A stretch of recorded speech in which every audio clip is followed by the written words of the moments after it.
Parak Nun Gimel. This parak is going to be speaking about different things about Lashon HaRa. That's what the topic of the parak is, Lashon HaRa.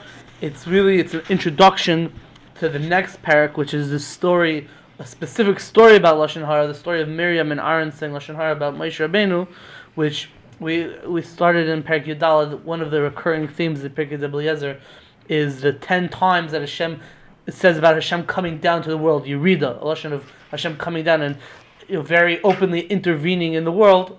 So the Medrash is going through a list of that. So one of those 10 times is going to be the story of Miriam saying Lashon HaRa about Moshe Rabbeinu. So that's going to be the next parak. So as an introduction to that story, the Medrash over here is going to speak about Lashon HaRa in other stories and whatever. As an introduction to the parak, I wanted to say a few words about Lashon HaRa in general and how it relates to the time of the year that we're holding in right now. So we'll start with that. A story. Last year, so I'm in a program in our semech called Or Lagola, where we have it's mostly married men, and we have different advanced classes for rabbinic training and stuff like that. So last year we were sitting around this time of the year discussing we had an open slot, so we're discussing what type of class should we add to fill that open slot in the curriculum. So it's mostly married guys. There's two bachram in the chabur. So there's one of the bachram opened up his mouth and he said, "Oh, it's Shovavim, so we should learn about Lashon HaRa." And then that's what he said. "Oh, it's Shovavim, we should learn about Lashon HaRa." Shovavim has to do with so everyone sort of gave him this funny look, what does Shovavim have to do with Lashon HaRa? But nobody wanted to say anything to him because he's a bachar, he's innocent, he doesn't know what he's talking about, whatever. So he thinks, that's what Shovavim is, Lashon HaRa. So that was everyone's initial reaction, but when that happened, I was thinking to myself, these guys don't realize it, and the guy who said it probably himself doesn't realize it. But there is a connection between Tairas HaMishpacha and Inyane Kedusha and the idea of not speaking Lashon HaRa, and that's what I want to speak about. A lot of these ideas are based on the teachings of Rav Moshe Shapiro Zatzal, so that's sort of where I'm coming from. It's an interesting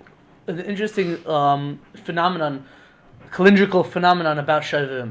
What for the uninitiated? What's Shovavim? Shovavim is the Arizal revealed that the weeks that we read the parshas of Shmois Va'era Bay B'Shalach Yisrael Mishpatim are especially misugel to do what's called Tikkun HaYesod, the fixing the Yesod, the midah of Yesod.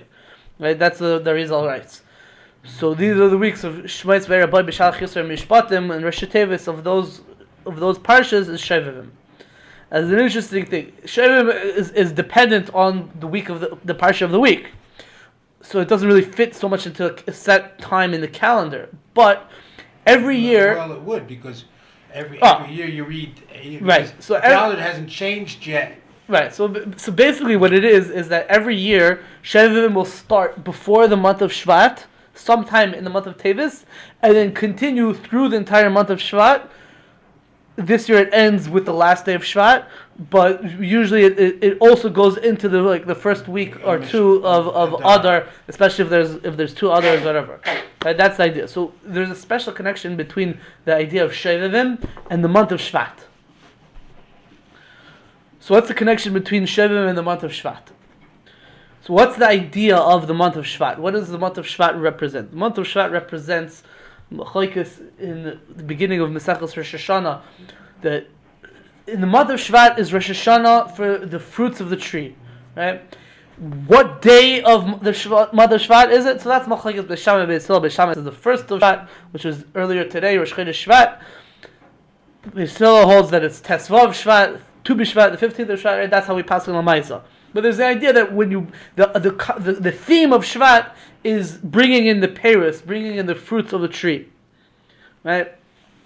And the idea of creating fruit, of creating a proper offspring, is something that's associated with what we call a tzaddik, because the pasuk says tzaddik katamar yifrach.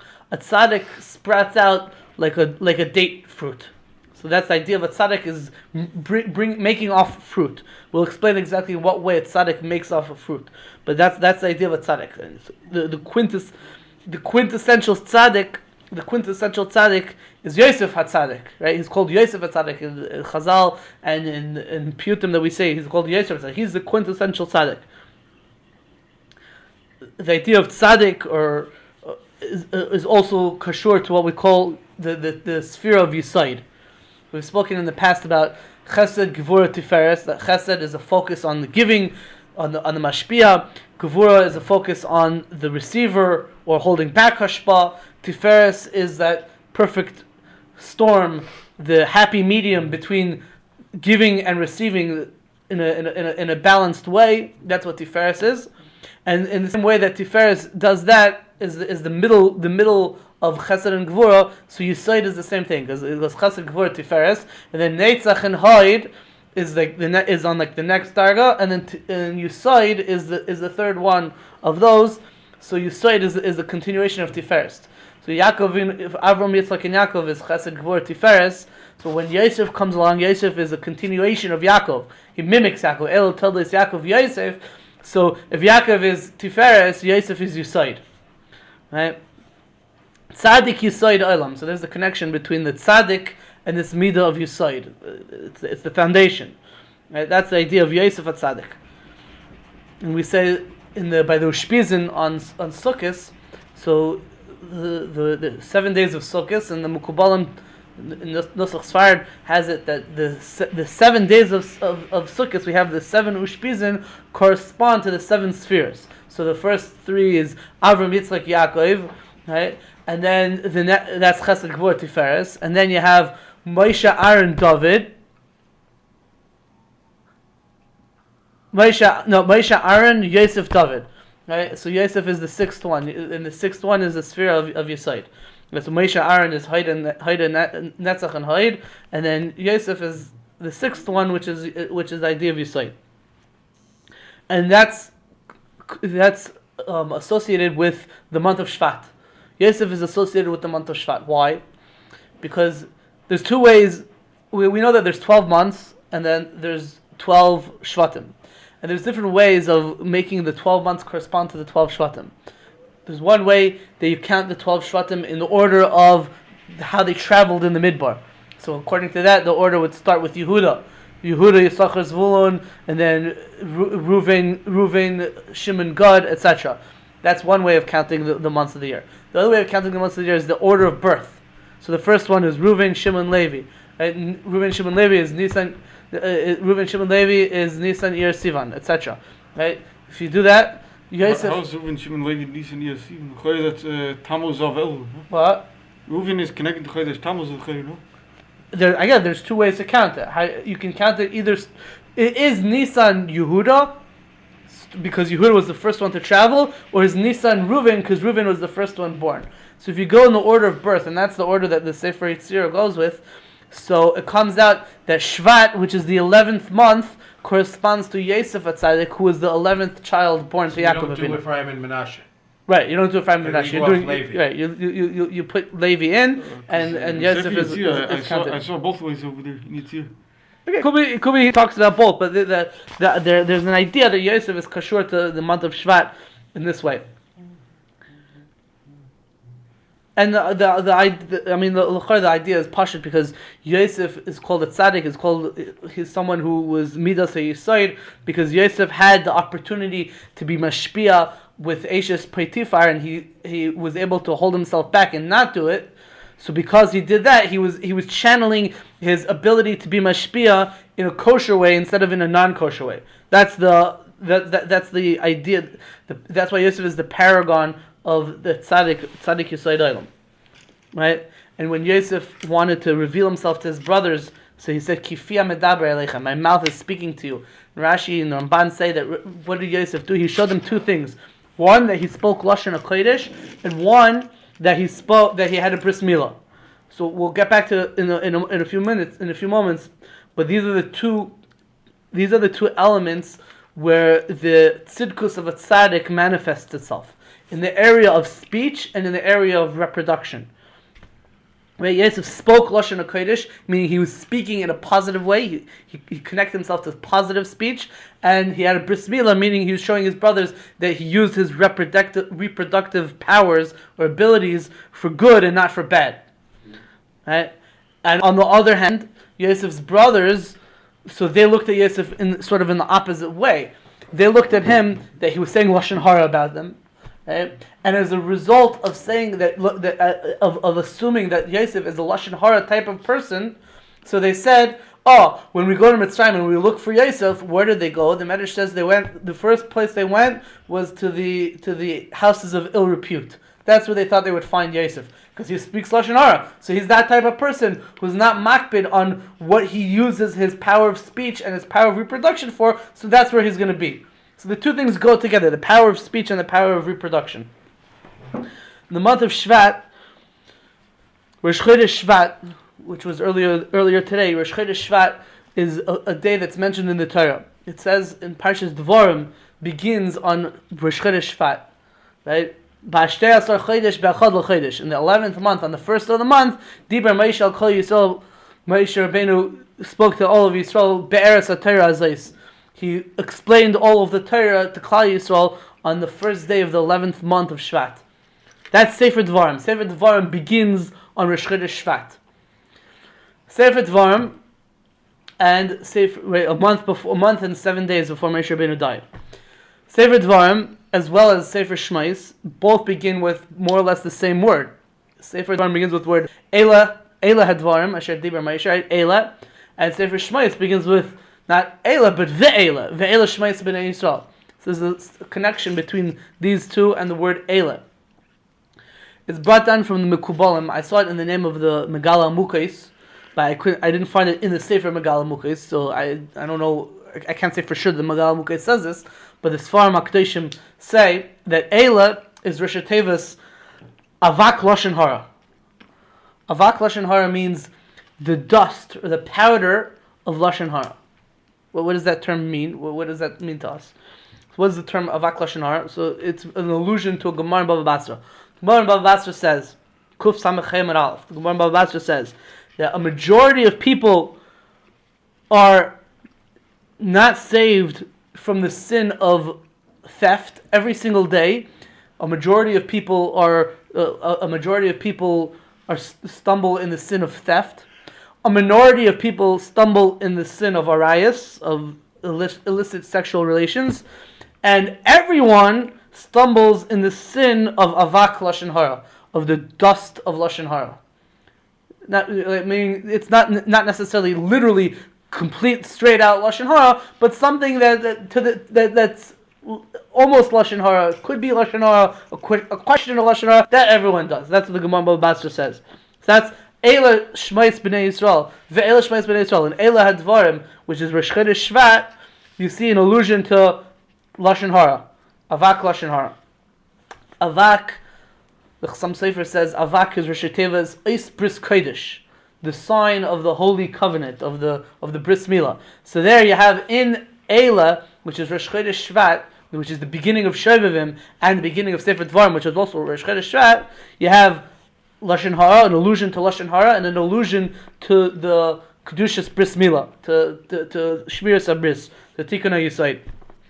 So you see that there is a connection between Lashon HaRa and to not speaking Lashon HaRa, to refraining from Lashon HaRa, to working on one's speech for proper use, and using the reproductive system for proper use as well. Shmiras HaBris and Shmiras HaLashon are things that are very connected.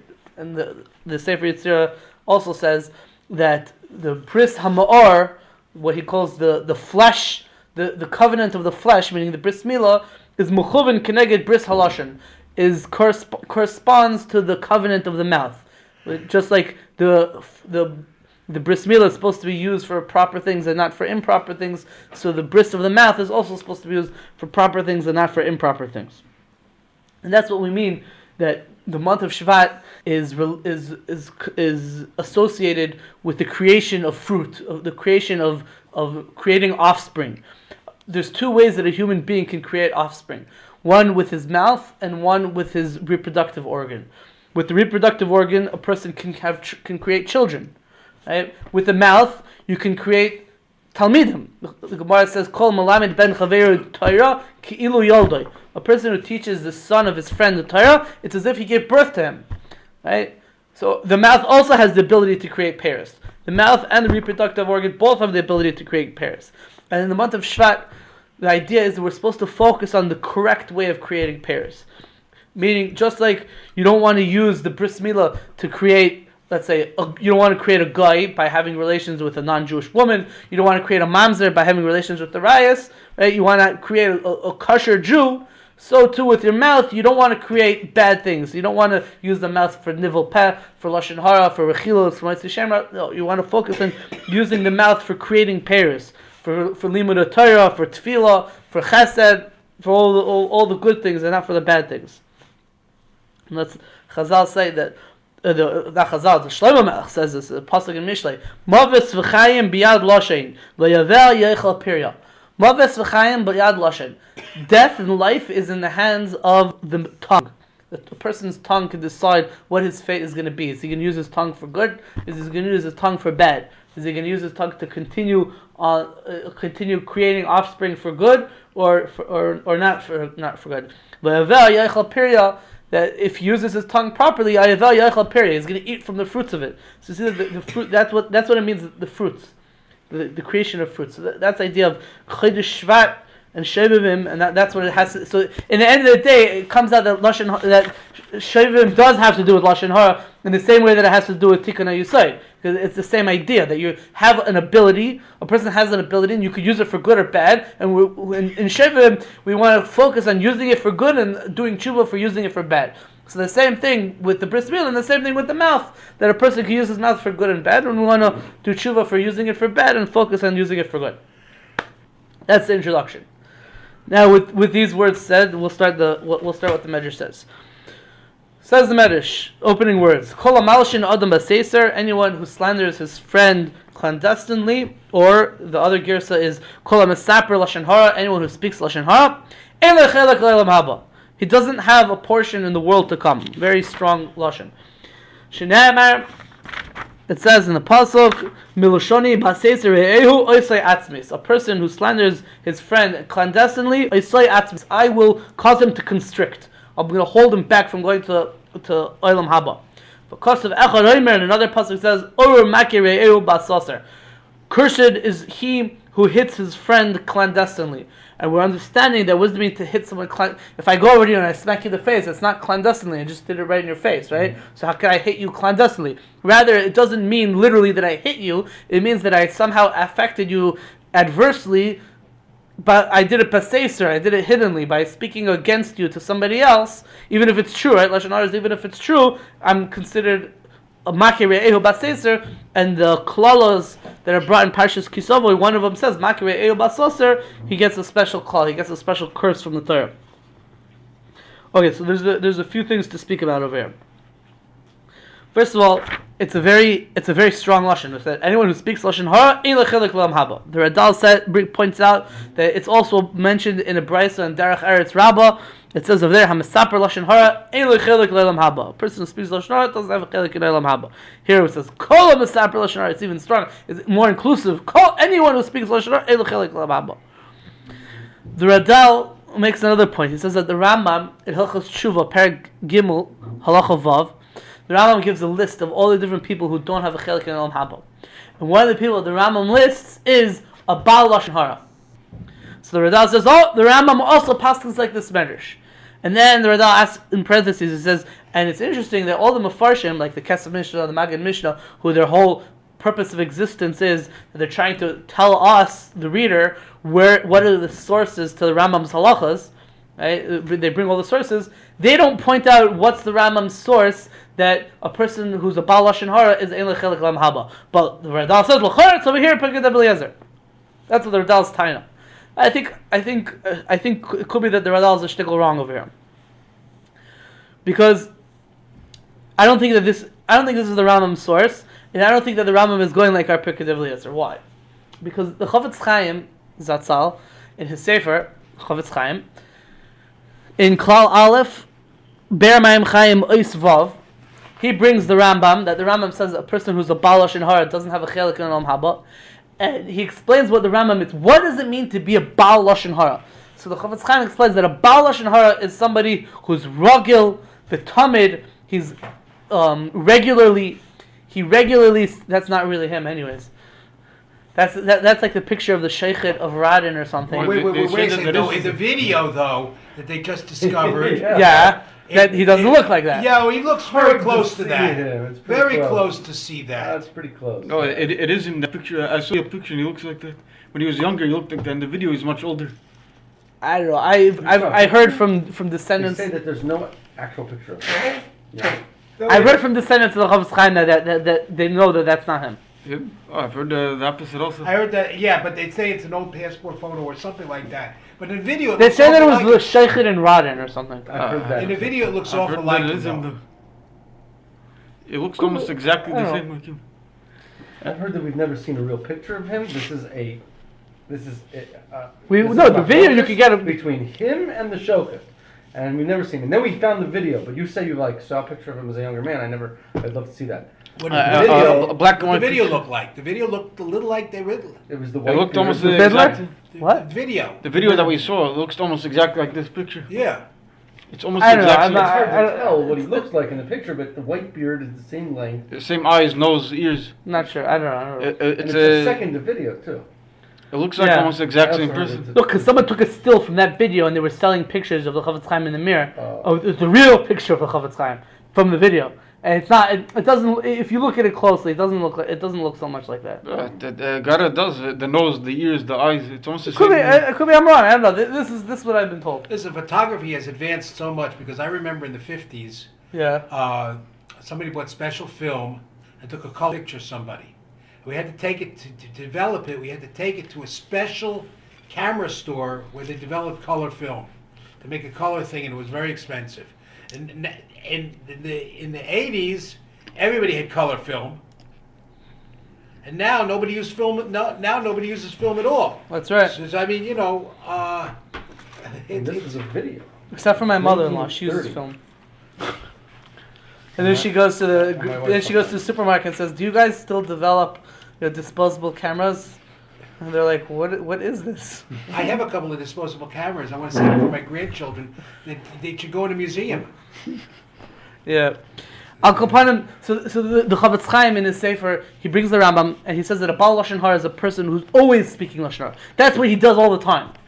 Now that's not exactly the exact same thing what our Medrash is saying. Our Medrash is saying anyone who speaks Lashon Hara. That sounds like if you spoke Lashon Hara once in your life, according to our Medrash, if you read it, no. I hear the chiluk you're making, of course, but the Rambam. But I would ask. But the Gemara says that everybody speaks Lashon Hara once in their life. Yeah. No, Yeah. the Gemara says That's a avak. Gemara. The Gemara says avak Lashon Hara. The Gemara doesn't say actual That's Lashon Lashon Hara. Hara. No, and then therefore nobody's gonna get it. So you want to say this is the Makar of the Most Rambam? Jews never get. I hear Kol Malshon Adam Azazer. The Rambam couldn't say. Most people in his shul, almost every person in his shul, won't get a chelik on the Rambam. So he said a Baal. He means a Baal Lashon Hara. Yeah, a person guy who who's a came to master Tshuva of and is Lashon just Hara. always speaking Lashon Hara. A master of it. That makes more sense. I mean, I can't imagine that the source says somebody who does this Avera once, that's it. Yeah, here. You want to say it like that? The Rambam, that means You're saying Kol Masar Lashon Hara is also Lav Dafka. It means a Baal Lashon Hara. So that this would be the Makar. Okay, could be. because there's a Mishnah that we read. Yeah. Kol Am Yisrael yesh chelek ba'olam haba. Yeah. Allah She'em Allah. av'am yichol tzaddik ne'etzim atem masay lo yispayer ve'elu she'en lahem chalek lahem haba. That's what the Mishnah says. Okay. Then we're going to assume that first of all, the person is speaking Lashon I hear Hara you, continuously because occasionally he goes to sleep.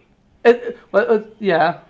And No, it means like this is he's a politician or he's a radio talk show host. That's like a real Baal Lashon Hara.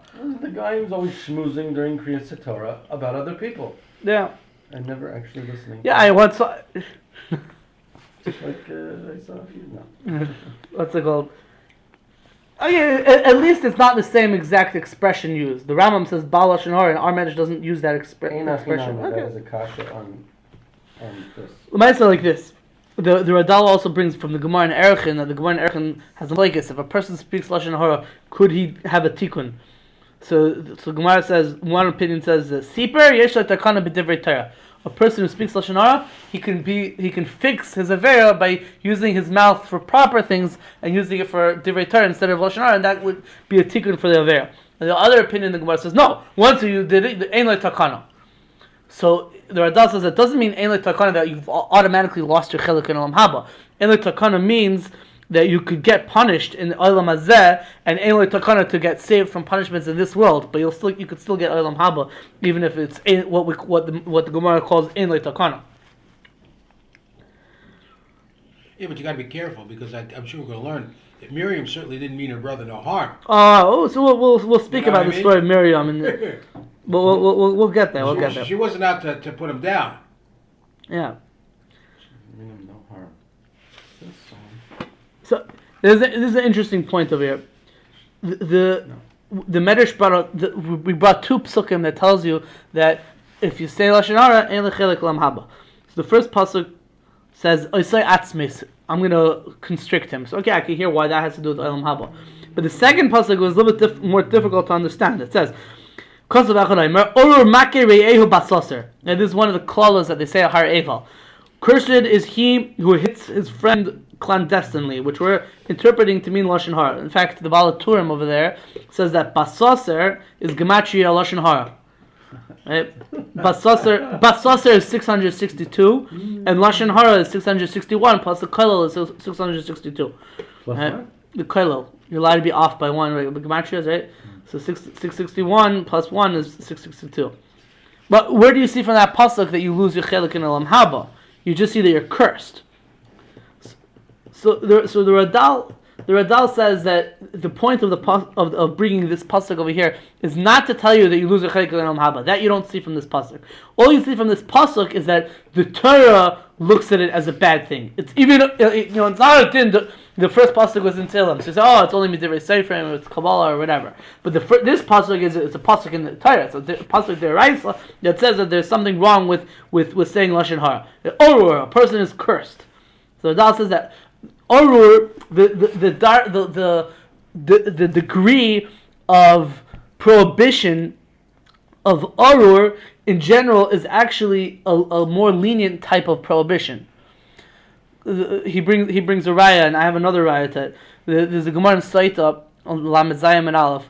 So the pasuk says one of the curses is Orur Haish Asher Yaseh Pesel Maseicha Toyevas Hashem. Cursed is the man who makes a pesel maseicha, different types of idols, right, which are an abomination for Hashem. The Gemara says that's it. All he gets is an Orur. He just gets a curse. It should be mamish aser iser kares. It should be iser. It's like one of the 10 commandments. Why is it just a curse? So you see that when these things that are curses, they're just it's just a curse. It's not such a bad it's not such a stringent prohibition. Now, I found also another Gemara about that in Sanhedrin Daf Ayin Vavam and Beis.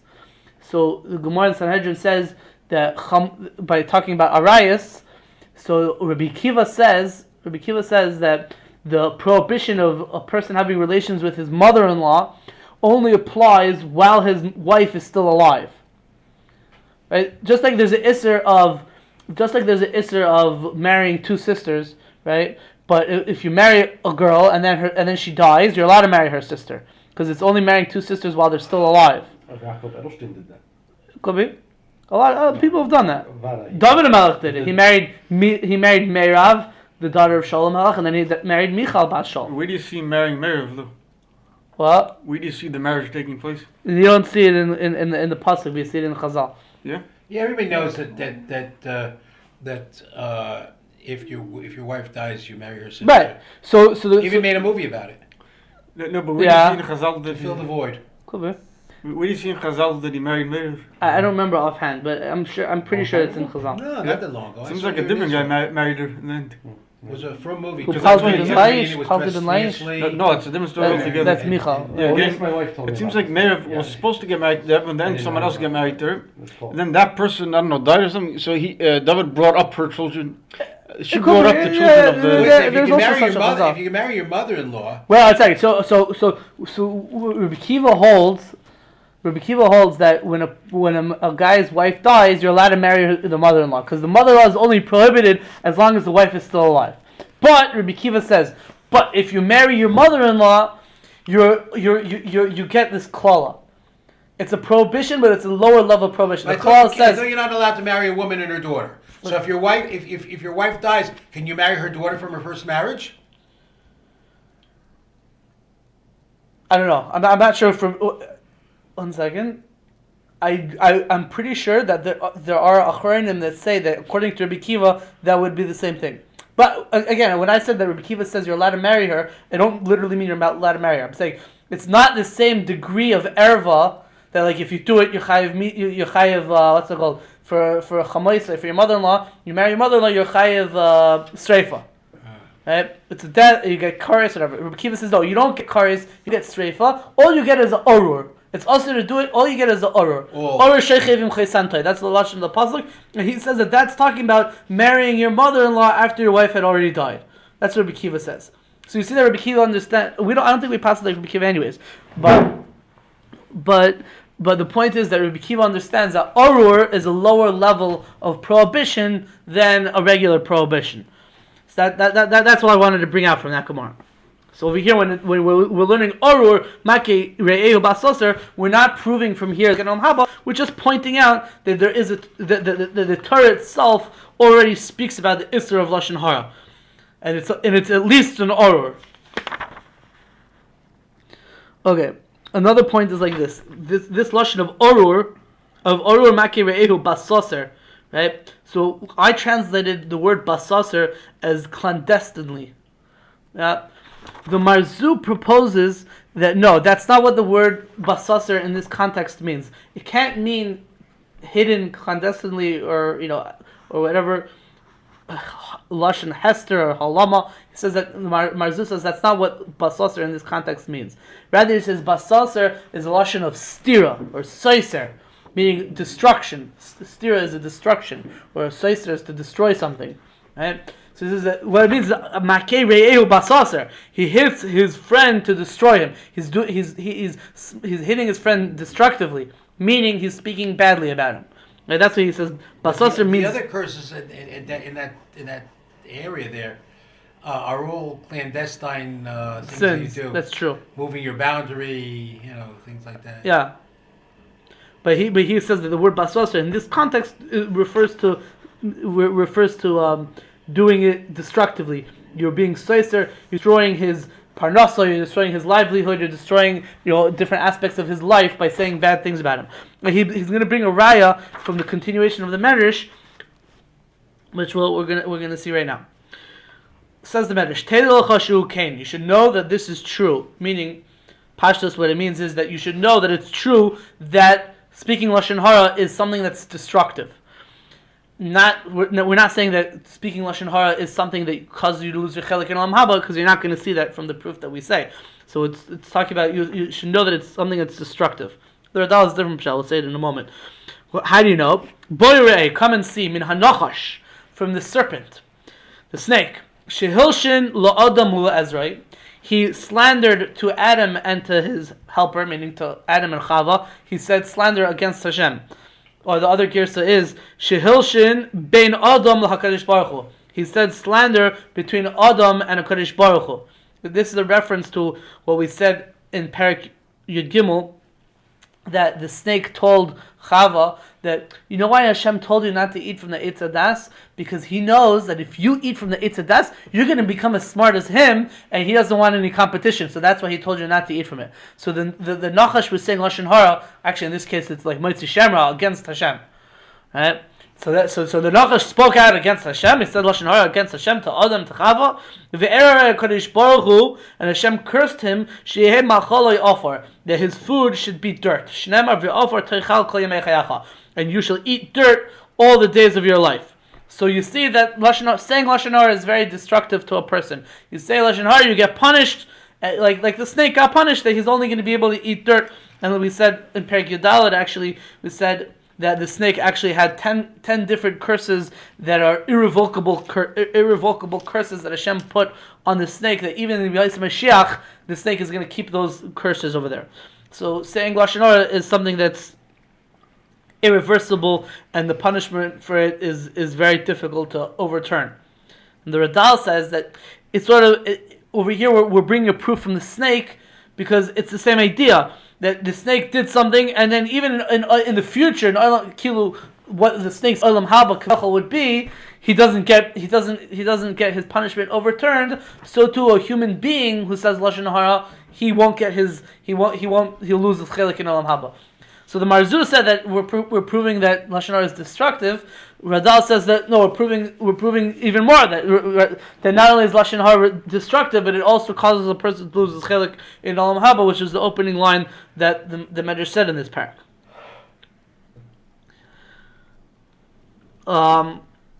So the Marzul points to this line in the Medrash over here. And we said that the Marzul said that basaser doesn't mean clandestinely. Basaser means a person speaks Lashon HaRa. Basaser destruct in a way that's destroying something else. It's going to cause a downfall for that other entity that you're speaking about.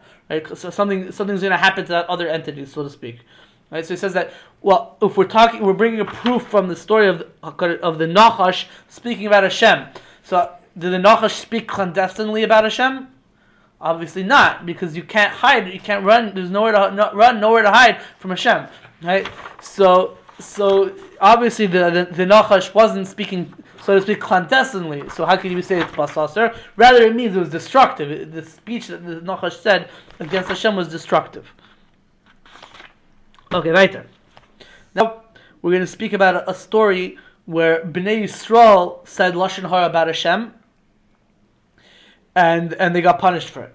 This is a story in Parshas Ba'alescha. There's two stories in Parshas Ba'alescha that we're going to speak about tonight. The first one is this one, and this story basically is that they complain to Hashem that does Hashem have the ability to give us food when we're in the desert? And then Hashem punishes them. The second story in Parshas Ba'alescha is going to have to do with Miriam and Aaron talking about Moshe Rabbeinu. Okay, so what's the story over here of Klal Yisrael in the Midbar? Rabbi Gamliel says Yisrael Amru Lashon HaRa al Kadosh Baruch Hu. The Jews said Lashon HaRa about Hashem. V'amru, and they said Hayesh ba'Hashem koyach. They said, does Hashem have the ability to sustain us in the wilderness, in the desert? Shenemar, as it says in the pasuk. Now, there's two girsayos over here. One girsay is like this: Vaydaber ha'am be'elikim. It says in the pasuk, Vaydaber ha'am be'elikim. The nation spoke about Hashem. Now, that pasuk, Vaydaber ha'am be'elikim, that's the Yalkut Shimoni's girsa. The Yalkut Shimoni Parshas Shmini has that girsa, where brings this pasuk Vaydaber ha'am be'elikim. That pasuk is in Parshas Chukas. The context of Parshas Chukas is a different story where the Jews were complaining about the inefficiency of them, or actually they were complaining about the efficiency of the man. That they said like, well, we eat this man stuff and then we don't go to the bathroom and it's like freaking us out, and the man can't turn into all kinds of different good tasting things or whatever. And they're complaining about the man, right? That's what the context in Parshas Chukas. Vaydaber ha'am be'elikim. So it's a different story. So what's that pasuk doing over here? We're going to be speaking about a story in Parshas Ba'alescha. The pasuk is a different story. So the Radal says, no, it's a mistake. It's a total cipher. It's a mistake, and it's supposed to say a different pasuk, which is the girsha that we have in front of us over here, which I'll read in a moment. But the Zayis Ran on the Yalkut Shimoni says that what we're proving a point from this pasuk that we're gonna take with us in this story, which is bringing out a point from this pasuk. Because what did they speak about? They spoke about the man. They were complaining about the man. And when the pasuk relates them complaining about the man over there in Parshas Chukas, it says that they spoke against Hashem. But they didn't speak against Hashem, they spoke against the man. Oh, so you see that speaking against the man is as if you spoke against Hashem, because Hashem is the one who provided the man. That's what the Zayis Ranan explains why the Medrash, according to his Girsa, brings the pasuk in Parshas Chukas, even though we're talking about a story in Parshas Ba'alescha. But the other Girsa is Shinamar, it says in a pasuk in Tilim. Vayidabru be'elikim. They spoke against Hashem. They spoke about Hashem. Amru, they said, Hayuchal kel larech shulchan b'midbar. Could the Lord set up a table of food, a feast in the desert? Hein hika tzur vayazev v'mayim unecholim yishtayfu. Well, behold, he has hit a rock and water has flown out, and and a river is washing away. Right? So you see that like Hashem really does have that ability. Fine. V'ra HaKadosh Baruch Hu, Hashem saw Shilshinu b'chvoidai, that they slandered His honor with the capital H. Uchvoidai hu eish eichla, and the honor of Hashem is a consuming fire. It's a fire that can consume. So what was their punishment? Hashem gave them a punishment. Shalach behem eish v'ochla yisam saviv. Hashem sent forth a fire, and it started consuming them from around. Shinara, it says in the pasuk, Vayiyam k'Mitonnenim rabbe inei Hashem. The nation was Mitonnenim. They were complaining bad in the eyes of Hashem. V'tiva bam eish Hashem, and a fire of Hashem consumed them. V'teicha b'ktzei hamachana, and it devoured the corner of the encampment. Right, so Hashem sent a fire to punish them. This is also in Chukas? No, this is in Parshas Ba'alescha. All we were bringing from Chukas, according to that gears that we brought up in Chukas, was just to show you that if you talk about against the man, it's as if you're talking against Hashem. But this pasuk is also the result of that pasuk, isn't it? No, this pasuk is the story in Parshas Ba'alescha. The story of the Mitonnenim is in Parshas Ba'alescha. The Tifar Bam ish? Yeah. Okay. The pasuk in Parshas Chukas is a slightly different pasuk, slightly different story, where Hashem sent them fiery, where Hashem sent them the serpents, and then they made and it started biting them, and the people got hurt, and then Hashem told them to make a copper snake. That's a different story. This is when the quails came? This is when the quails came in Parshas Ba'alescha with the quails, the slot, yeah. Holchu lahem ziknei. This is also where the double nuns are? Yes, right before this story. We'll actually get to that in a few moments. The elders of the Jews came to Moses, and they said to him, Moshe Rabbeinu, our teacher Moses, please make us like slaughtered sheep, and don't bring us a fire that'll consume us. Meaning, they're complaining about the punishment. They're saying, please, Moshe Rabbeinu, daven to Hashem, get rid of the fire. We don't want to be hurt. We don't want to be punished with fire. We'd rather be hurt like slaughtered sheep. We'd rather Hashem send, meaning, that's where the Radal explains it, we'd rather that Hashem send a plague and kill us through a plague than Hashem send a fire and start killing us through a fire. Yeah? Makes sense? The Rashi said that the fire there was like the same fire that killed Nadav Avihu. It was sort of just took the soul out. Yeah, Pirkei Eliezer also says that. Maybe that's right. We'll see exactly what that means in a few moments. They're saying here, but that fire we don't want. I mean, how can you say we want a plague? I mean, stop. Like, what does it mean? We'd rather have a plague than a fire. Why? Death is death, right? If people are dying, so who cares if you're dying from a plague or dying from a fire? Why would you rather have a plague than a fire? So Radal says a very interesting idea. The Radal says that by Matan Torah, there was a fire that came, and it ended up that all the Jews died by Matan Torah when they heard the voice of Hashem, and then they came back to life. Right? And Matan Torah, was that a punishment that they died? Pashtus not. It wasn't a punishment. It was on the contrary, Matan Torah was a happy occasion. It was a good thing. And Afal Pikin, still, they weren't able to withstand a divine fire. And the divine fire destroyed them, and they all came back to life. So here, where they're getting punished, they're ever so worried that they're not going to be able to withstand this punishment of a fire, and they said, we don't want to deal with fires. We had bad experience with fires. Even on a happy occasion, fire mamish destroyed us. We don't want to deal with fire anymore. We'd rather have a plague than a fire. That's the Radal's pshat. Very interesting idea. Moshe Rabbeinu saw the sorrow or the suffering of the Jews. Amad v'hispalal aleihem v'net alei. And he got up and he prayed for the Jews, and Hashem listened to him. We have different girsas. Yeah, what's your girsa? Hosha b'tzarasan shel Yisrael amad v'yitpa'el aleihem shene'emar v'yitz'ak. Shene'emar v'yitz'ak Moshe el Hashem v'tishka ha'esh. Yeah, okay, it's the same thing. You just don't have the words v'net alei. Oh yeah. It's interesting. Which means he answered them. Yeah, that Hashem answered them, yeah. But I mean, that's evident in the pasuk. No, that's evident in the pasuk. Vayitzak Moshe. Actually, the pasuk, it's a mistake. It's supposed to say Vayispalal Moshe. Vayspala Moshe el Hashem. Moshe prayed to Hashem. Vatishka eish, and the fire. But netar lo means that. Yeah, Vatishka, right. Vatishka eish, and the fire went down. The fire settled down. It sunk, and that means that Hashem listened to him and he got rid of the fire, right? It's interesting. When I first read this last week, so I just noticed that this expression "Ra Moshe b'tzarasan shel Yisrael Amad v'Yispalel Aleihem" is actually very similar to an expression that we had in last week's medrash, in the previous parak, when Yeshua was fighting, when they were fighting by Givoin. It says the same expression, Ra Yeshua b'tzarasan shel Yisrael. Ra Yeshua b'tzarasan shel Yisrael, and here it's saying Ra Moshe b'tzarasan shel Yisrael. It's the same words. Interesting.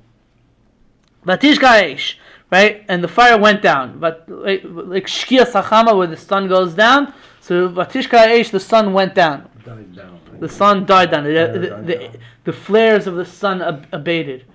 Right? Okay. So what does it mean that the sun went down? Says the Medrash. The sun? Not the sun, I'm sorry, the fire. Okay. The fire went down. Rabbi Yehuda says, that fire that came down from the heavens to punish and consume the Jews for saying Lashon HaRa about Hashem, what happened to it? Shakal v'aretz. It sunk into the ground.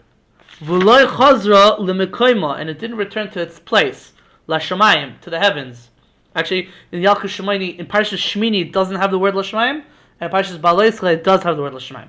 But the point is that fire that Hashem sent down to punish them, it's not that Moshe Rabbeinu davened and then the fire went back up. Rather, what happened was Moshe Rabbeinu davened and the fire just went all the way down underground. It didn't go back up. Then the Medrash says, Ella nichnasa la'oil mayid. Rather, it entered the oil mayid. That's a shtickle steer to what we just said. So the fire didn't go back up; it sunk in the ground. Rather, it went to the oil mayid. We just said it sunk in the ground. Now you're saying it went into the oil mayid. So the Radal says that what it means both. It means it sunk into the ground. The fire sunk into the ground, and then it sort of traveled underground and came back out in the oil by the oil mayid in the Mishkan, in the Midbar. And we'll see exactly what happened afterwards. But that's what happened with that fire. It sunk underground and then it went to the Mishkan and then it came back out. So it's both. It went underground and it came into the oil mayid. What's this idea? Why didn't the fire go back from where it came? It came down from Shemayim. So when Moshe Rabbeinu said get rid of it, so it should go back up to Shemayim. Why does it go underground and then come back to the oil mayid? What happened over here? So the Sifrei says, Medrash Sifrei says that if it would have been that the fire would come down and then Moshe Rabbeinu would daven and the fire would go back up, so then the Jews would just go back to sinning like they sinned before the fire came back down. Now that the fire never really went back to its original place, it's still down here. It could come back and affect us any moment.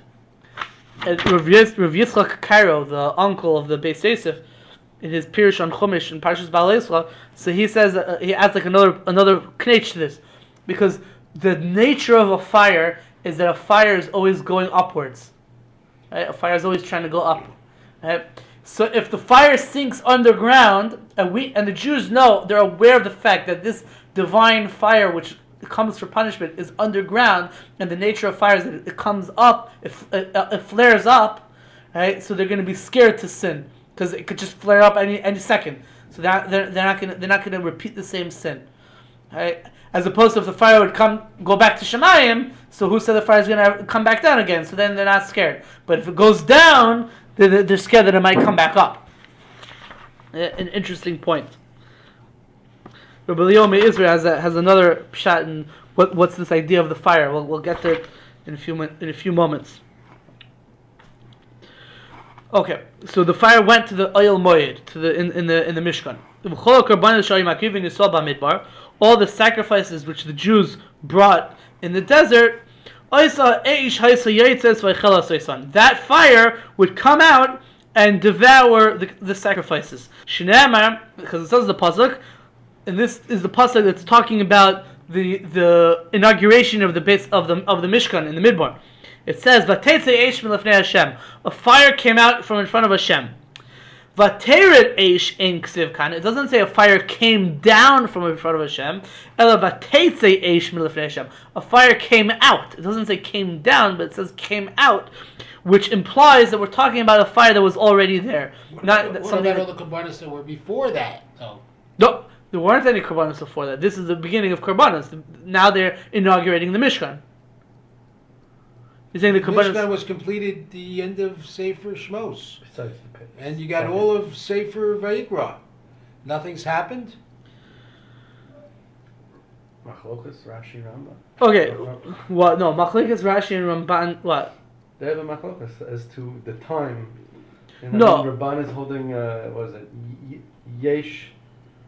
No, the Machlekes, Rashi, and Ramban is whether, let's say, Parsha Shmini is on the first day of Nisan or is on the 8th day of Nisan. No, they have a very big machlokas in whether the korbanos were necessary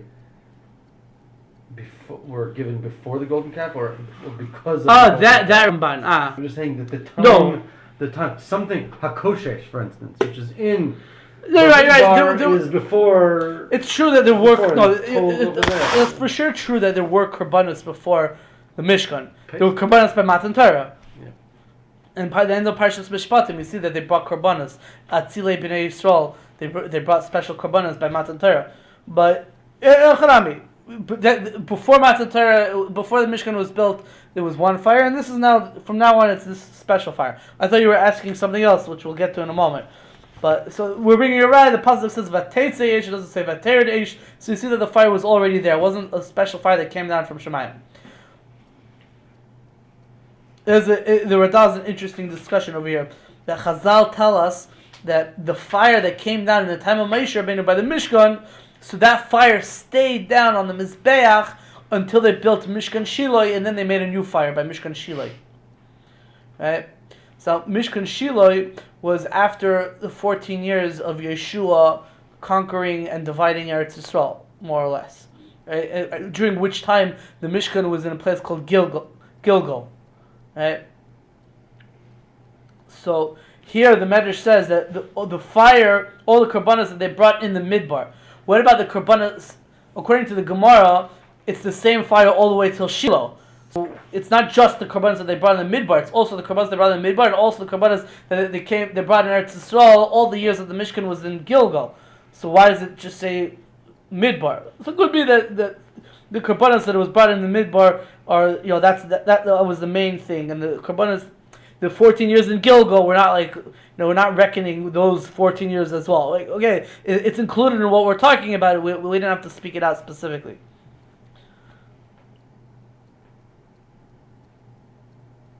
Okay, the Radal doesn't really say that answer, but that's my answer, I think. Says the Medrash, "V'oisa ha'esh," that fire, Yotzasa ba'achla b'nei Aaron. It went out and ate the children of Aaron. I have Korach before this. Either you skipped or I have. Shenamar v'teitze eish. This is one of the girsos. Some people don't even have. Yeah, so some people don't even have this girsa b'chal. But I mean, this chronologically happened before the story of Korach, anyways. And the story of Nadav and Avihu bringing what the pasuk says that they brought a eish zara, a foreign fire, in the Mishkan, and they got punished that a fire came out and consumed them, and they died. So the Medrash says that was the same fire. This is that fire. But then it came from below up. 1 second. And I thought that came from. V'hi ha'esh ochla la'adas Korach, and that was the same fire that consumed the congregation of Korach. Shneimar v'esh yatsa me'es Hashem, a fire came out from in front of Hashem, where again it says yatsa, it doesn't say yarad. So you see that this fire came and did other things during the Midbar, during the Jews' travels in the Midbar, where it came in and took care of things. So, what are you asking? What? No. So there is a big question over here that I thought you were going to ask this. The big question is that our story, the story of the Jews complaining about the man, and then Hashem sending this fire, right? The story in Parshas Ba'al Yischa. When did it happen? So the simple understanding of when it happened was that it happened on it happened on, let's say, Chaf Gimel Iyar. Because the Parshas Bahalaischa says that the Anan, the cloud over the Mishkan, got up on Chaf Iyar, and the Jews started traveling, and then it says they traveled for 3 days in the Midbar, and then there's like, there's like station identification, story break, the upside down nuns, and it talks about Vahibin Usay Arayin, Vayar Mamesha Kuma Hashem, right? V'nucha Yarmar Shuva Hashem Ruves Alfa Yisrael, and then it has this story of the Mitonnenim, right? It says they traveled for 3 days. So if they started traveling Chaf Iyar, so 3 days, Chaf Aleph Beis, or Chaf Beis, Chaf Gimel, whatever, right? So Chaf Gimel Iyar, Chaf Beis Iyar, that's when the story of the Mitonnenim happened. They complained about the man, and then they got the slav and they got the punishment, right, of the fire. That's what it would seem, yeah. Then we said that this fire stayed underground, and it went underground to the oil moed, and it came back out it flared up again other times in the midbar. Yeah, and one of those times was when it killed the sons of Aaron. 1 second. When did the story of the sons of Aaron happen? That happened when they first inaugurated the Mishkan, Vayibayam Hashmini, right? On the 8th day of the Miluyim. And that's in Nisan. Either Aleph Nisan or Ches Nisan, but that's in Nisan, right? Of the second of the second year, not Iyar the second. Iyar the second year is a month later. The story of the Mitonnenim is a month after the story of Nadav Avihu dying. So how could you say that then that fire later on went and killed Nadav Avihu? Nadav Avihu died before this story. There's a chronological problem over here. If you go the Aaron story. If you go to the story of Bnei Aaron, yeah. Which I don't have. Which the Yalkut Shemini has here, and there are Kisvei out of the Pirkei Blaze that do have that Kirsa. So the Radal, so you're right. The best thing to do is take out the story. But if you have the story of here, what are you going to do? So the Radal asks this question, and the Radal has a whole answer. I don't exactly understand his answer, but the Radal has an answer. The Zayis Ranan, which is the Mogen of Ram's Pirush on the Yalkut Shemini, he has a different answer. It's a Deichik. He says, you have to say that the author of this Medrash held that the story of the Mitonnenim happened before the Mishkan was built. Oh. Why is that bad? What? Why is that bad? It's not bad. It's just that the Psukim definitely don't say that. Like that. No, Mitonnenim. That's just wait a minute. I don't understand. That's assuming that the Torah is in chronological order, like the Ramban holds, not like Rashi. Well, what's assuming?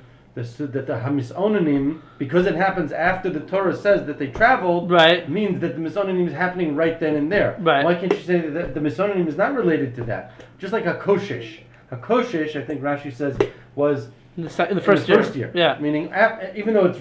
Yeah, you're right. No, I'm not saying that you can't say that. And also, you're right. Much more sense you could say that if you want to say Ein Mukta Mocha B'Torah. You could say it's Ein Mukta Mocha B'Torah.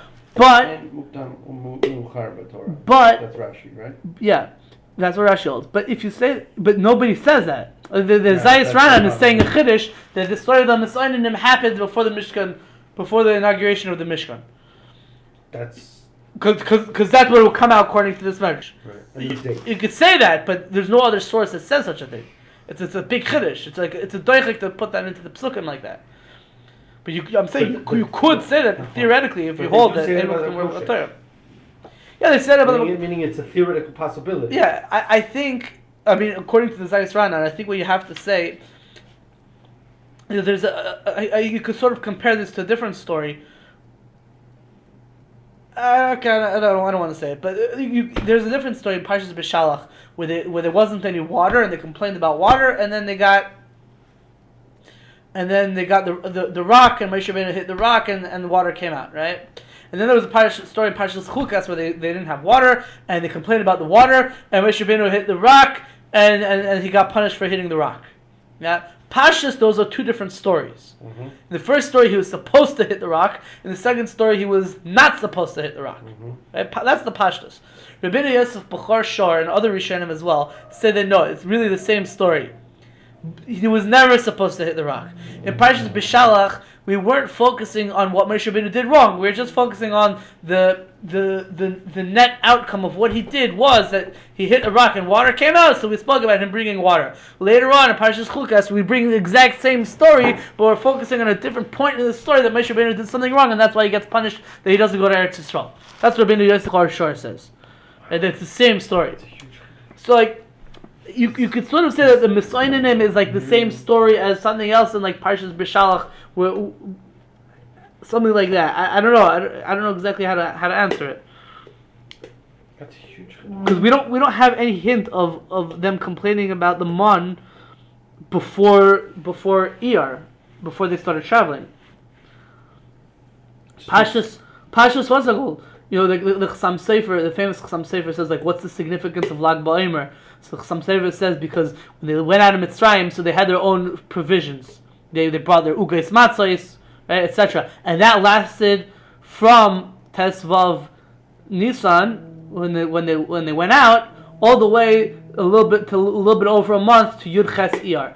In Yud Ches Iyar, that's when they ran out of food, and that's when the month started coming. Yud Ches Iyar, right? And then 6 days later, that's the story of the Mitonnenim, where they're complaining that they don't have, they're complaining that they don't have what's it called, meat, and Hashem sent the slav.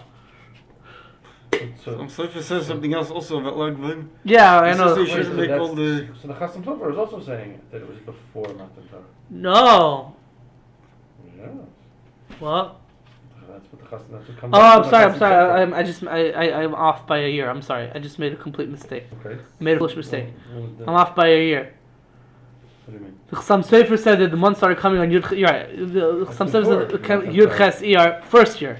Yeah. Yeah, fine. First year. Yeah, first year. Sivan, That's when the month started coming. Yeah. When they complained, that would have been Chaf Gimel Iyar, the second year. How could it be the second year? They took. I'm sorry, I didn't understand. Chassam Sofer. They took matzahs out of Mitzrayim. Yeah, Lasted about a month. yeah. Then And they then- complained in ER a few days. No, they before didn't complain. We didn't say they complained. No, Stop. That's when the Mitonnenim. month started coming. We We said- said Mitonnenim was a few days after the man started coming. No, that's what I'm Still saying. before The Matan Torah. Mitonnenim is not a few days after the month started coming. Oh. It's over a year later. Okay. Because it's in the second year. Well after Matan Mitonnenim is the Torah, second year. and I made a then- mistake. Okay. I made a cheshbon. It was the same day of the month. It was the same month, but a different year. And we said last week that they didn't ask for man because they thought they were going into Eretz Yisrael right away, so they didn't think they would need to ask for man b'chal. And Hashem gave them the man even without them asking it. That's why it wasn't mentioned in the 7 wonders, because the 7 wonders was only things that they asked for, the Tzaddik asked for, and they got. But this wasn't something they asked for because they didn't even think they would need it. So it's a question. It's a question. How do you understand that fire that happened in the story of the Mitonnenim afterwards when killed Bnei Aaron? If you don't have the gersa of Bnei Aaron, like your gersa, then Echanami, it's better. It's better to not have that gersa. I don't know. With the sons of Aaron, did it say it came down from heaven, the fire? No, it doesn't say it came down from heaven. It says Vateitze Eish Milifnei Hashem. Which I think we always understood is come down from heaven. Right, but Actually, here the did they Medrash say is that? drawing a distinction between Vateitze and Vatered. It says it came out. It didn't say Vatered, meaning it descended. That's the point of the drush over here. Says the Medrash. Ve'ein adam nifta min ha'olam ad sheyavor elav mi'osa eish sheshaka ba'aretz. A person will never die nifta min ha'olam. He won't expire from this world until that fire passes. That the sheshaka ba'aretz, that fire that was sunk into the ground, passes over him. Shinamar says the pasuk vatishka ha'eish. Right. So a person before he dies, that fire is going to come up from underground and is going to. You found it? I think so, but I'm not sure. Okay. There's a So mistake in there. we'll see it after the share. I found another mistake also in the book. So No. we'll speak. But what's it called? But Tishka Eish, that fire that sunk underground. So the Medrash is like every person who dies, right before he dies, that fire comes out and affects him. So I mentioned before that Rabbi Yomi Izmir has an interesting shot in this. What's the idea of the fire coming out and punishing them, and then instead of going back up, it went underground, and then it flared up a few other times during the midbar. So we said that it was a deterrent to get them scared so that they won't sin anymore because the fire could just come back up. But Leo Mezir says a different pshat. He says that there's an idea that Hashem never sends something down from Shemayim that's completely destructive. There's always going to be a positive aspect of something that Hashem sends down from Shemayim. There's always going to have some sort of positive aspect to it. So he says this fire that came down, if it only came down just to punish the people by the Mitonnenim and go back up to Shemayim, it would be a completely negative thing. So Hashem had to keep it down in this world and make it flare up again in later points in history in order to make it that it'll have certain positive aspects. For example, what else did it do for us? It consumed our karbanis. It showed us that Hashem accepted our karbanis. So that's a positive thing. It ate up the congregation of Korach, which means that it took people who were trying to get other Jews to go off the proper path, and it destroyed them, thereby saving the Jews who would have otherwise been swayed. So it was another positive thing that it did. So it says that's also the reason why the Medrash says that everyone who dies, this fire is going to affect him first. Didn't they fall into a pit? Because he says that when a person dies, this fire comes out and gives him a certain tsar. We've spoken, I think we mentioned this idea before, that when the neshama separates from the guf, the neshama goes through a lot of suffering. And that suffering itself it has a positive aspect because it's a kapara for averos. So right before a person loses his chance to ever get a kapara, right? Because once you can't do tshuva when you're dead already. So once you're about to lose your chance, so you get another piece of yisurin, so that when the person dies, the neshama will go to a good place in Olam Haba, and he'll get a kapara for his averos. So all these things are good uses of this fire. So that's why Hashem made the fire stay down here instead of returning back up to Shemayim. Okay, what time is it? It is 8:33. So maybe we'll stop over here, I think. Fine, we'll stop over here. Falling into the mouth of the Acharetz and the fire No, consumed them? What was it? Korach. Goes for the hospitality. Pleasure. There were two punishments. The Some more you people, eat now, some the people were less swallowed by the Aretz. That was Korach and his family, and then 250 was with the H. Yeah. It's good to have. All right. The wife takes some of the cookies home with